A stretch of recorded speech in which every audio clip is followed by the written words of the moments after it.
הגיע הזמן לעבור על השקופיות במצגת של דורון שמופיעות בחלק 2. אז בואו נתחיל.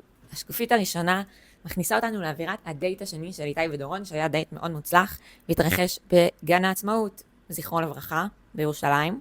אז כמו שאתם רואים, האווירה הייתה מאוד חיובית, שמחה, צבעונית, ולכן בשביל לייצג אותה אני חיפשתי בגוגל גרפיקה בסגנון העיר הווירטואלית, מי שמכיר מכיר, שבמקרה כללה גם פוקימונים. אני מרגישה שהם די משתלבים באווירה, שהם די משקפים את הווייב של גן העצמאות. ולעבור לשקופית השנייה, שבה יש לנו גרפים שמבוססים על הנתונים שדורון אספה מהדייטים, ובאמצעותם היא הגיעה למסקנה שנקודת המפנה ביחסים בינה לבין איתי קרתה בדייט 4.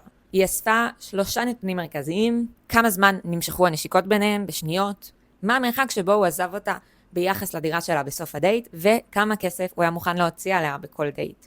אם תחשבו על זה קצת, אולי שימו לב שזה לא ממש הגיוני למדוד את כל הפרמטרים האלה בצורה הזאת באותו גרף, כי חלקם עולים ככל שהדייט היה יותר מוצלח, וחלקם יורדים. אז אפשר פשוט לא לחשוב על זה.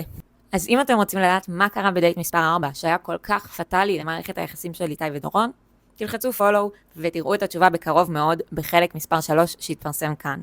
ועד אז, נתראה.